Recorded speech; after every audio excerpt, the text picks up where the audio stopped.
Bienvenue à tous, aujourd'hui je vais vous raconter l'affaire d'Alice Crimmins.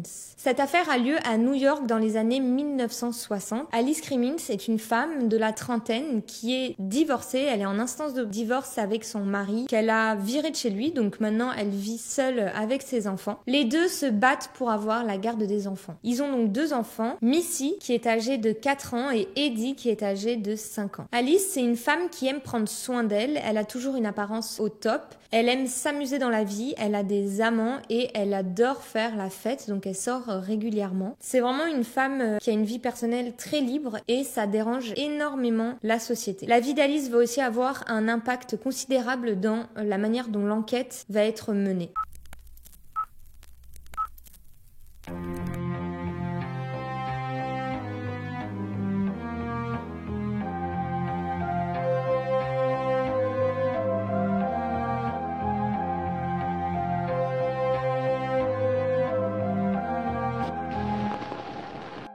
C'est le 14 juillet 1965, un jour qui commence comme tous les autres pour Alice. Elle se réveille, directement elle prend son moment pour elle, c'est le moment de la journée où elle s'occupe d'elle avant même d'aller voir ses enfants ou avant même de sortir son chien. Elle décide donc de se pomponner, elle se coiffe et une fois qu'elle s'est apprêtée, elle se dirige vers la chambre de ses enfants. Ce matin-là, c'est assez bizarre car elle n'a rien entendu et là, quand elle rentre dans la chambre de ses enfants, elle voit qu'ils ne sont pas là. La fenêtre est grande ouverte et la moustiquaire a été enlevée. En bas de la fenêtre, elle aperçoit donc un landau. C'est le landau qu'utilise le concierge, il l'utilise en guise de caddie, mais normalement il n'est pas là. Elle commence alors à courir dans tout l'appartement, elle cherche ses enfants, mais ils sont introuvables. Directement, elle appelle donc son ex-mari qui arrive sur le champ. L'angoisse envahit Alice, elle ne sait pas où se trouvent ses deux enfants, elle décide de sortir de l'immeuble, de faire le tour, elle va voir les voisins, mais personne n'a vu ses enfants. Elle appelle donc la police. C'est le détective Gérard Piering qui va prendre en charge cette affaire avec son coéquipier. Il se dirige directement vers l'appartement des Crimmins et dès la première fois où il aperçoit Alice, il se fait un avis sur elle. En effet, le détective Piering, c'est un père de 6 enfants catholiques et quand il est face à cette jeune femme de la trentaine qui est ravissante, qui est très apprêtée et qui montre pas ses émotions, il trouve tout simplement qu'elle n'est pas conforme à l'image d'une mère, entre guillemets. Donc c'est très rapidement que les policiers vont se poser énormément de questions sur Alice. Parce qu'à leur goût, elle ne pleure pas assez, elle est trop apprêtée et vous allez voir par la suite que c'est à partir de ce moment-là où les faits et gestes de Alice seront scrutés par la police. En fait, durant toute cette enquête, on va remarquer que les policiers vont essayer d'incriminer Alice, sûrement à cause de sa vie qui les dérange, parce que à leurs yeux, elle est trop libre comme femme, alors que je pense que si ça avait été le mari, par exemple, qui avait des amants, qui aimait sortir, là, ça n'aurait pas choqué les policiers. Malheureusement, dans l'après-midi même, les policiers vont faire la découverte du corps de la petite Missy, âgée de 4 ans. Elle a des traces de strangulation.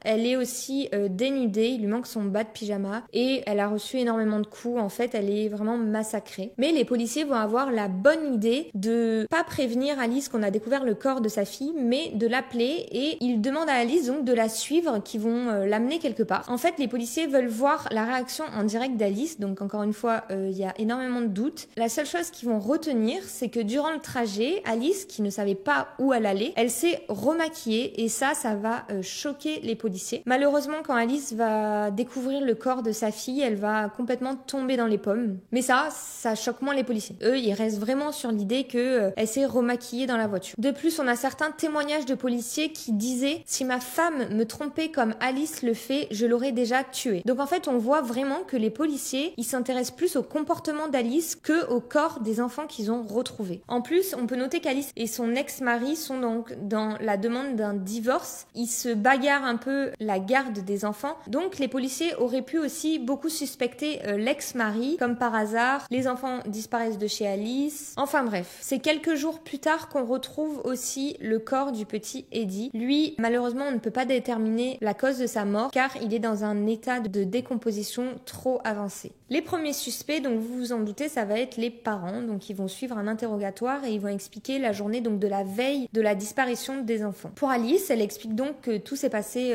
comme habituellement. Elle me dit même que ce soir-là, elle a préparé du veau à ses enfants. Par la suite, le médecin légiste contredira le fait que les enfants ont mangé du veau. Ensuite, elle aurait passé un appel donc avec son ex-mari, ils se seraient même disputés au téléphone. Et ensuite, elle aurait passé la soirée au téléphone avec ses amants. Du côté du mari, il explique aussi qu'il a passé une soirée totalement banale. Il va même citer un des films qu'il aurait regardé ce soir-là. Et encore une fois, les policiers remarqueront que ce film ne passait pas ce soir-là à la télé. Donc, au niveau des deux témoignages, on a deux incohérences qui sont assez grosses. Tout en continuant leurs recherches, les policiers vont vraiment s'acharner sur Alice. Le père des enfants, lui, est complètement mis de côté. Ce n'est plus un suspect, mais Alice reste très suspecte aux yeux des policiers. Elle sera donc placée sous surveillance pendant 3 ans avec donc des policiers qui la suivent partout. Ils ont mis aussi son téléphone sur écoute pour essayer de trouver des preuves, mais ils ne trouvent rien pouvant l'accuser. Par contre, ils n'hésitent pas, dès qu'il parle à la presse, de crier tout fort les relations extra-conjugales qu'Alice avait lorsqu'elle était mariée. De plus, Alice reprend petit à petit le cours de sa vie. Elle ne montre toujours aucune émotion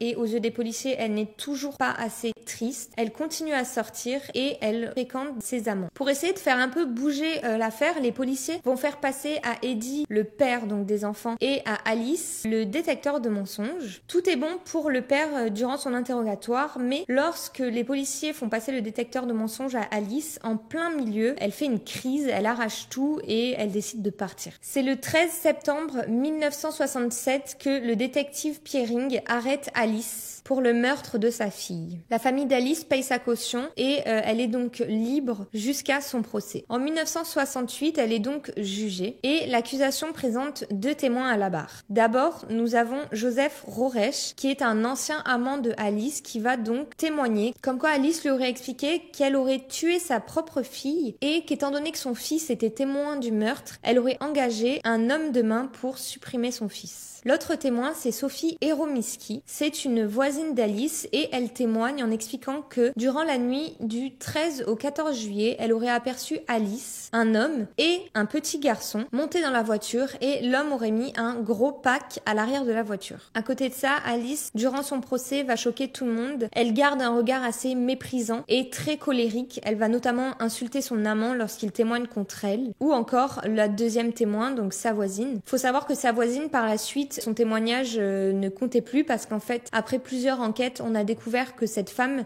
essayait absolument de trouver, elle cherchait la popularité, donc elle essayait de témoigner, donc en fait son témoignage il a été avéré complètement faux. Puis le verdict tombe, Alice est accusée du meurtre de sa petite fille et elle sera condamnée pour 25 ans de prison. Donc là, on est en 1968, Alice est donc condamnée à 25 ans de prison, mais elle va faire appel et en 1971, un deuxième procès va avoir lieu. Cet appel va permettre d'annuler le verdict de son premier procès. Et le verdict de son second procès va être qu'Alice est responsable donc de l'homicide volontaire de son fils Eddie et de l'homicide involontaire de sa fille Missy. Alice est donc condamnée à la prison à vie. Ce qui est important à savoir durant ces procès, c'est qu'il n'y a aucune preuve concrète contre Alice. Mais bon, elle va quand même prendre donc la prison à vie en 1971. Puis c'est en 1973 qu'Alice va être libérée pour faute de preuves. Depuis 1973, Alice n'a jamais été rejugée pour le meurtre de ses enfants, depuis donc l'annulation de sa condamnation. Aujourd'hui, Alice a complètement refait sa vie. Elle n'habite plus à New York, elle a déménagé en Floride et essaye d'avoir la vie la plus discrète possible. Et surtout, elle essaye de faire le deuil de ses enfants. Aujourd'hui, on ne sait donc toujours pas ce qui s'est passé et qui a enlevé la vie à ces 2 enfants. Mon avis personnel, c'est que la police s'est beaucoup trop concentrée sur Alice, qui était une femme qui ne rentrait pas dans les cases de la société à ce moment-là, alors que peut-être le suspect était sous leurs yeux un peu plus loin. C'était donc l'histoire d'Alice Crimmins. J'espère qu'elle vous a plu et on se retrouve très rapidement pour de nouvelles histoires.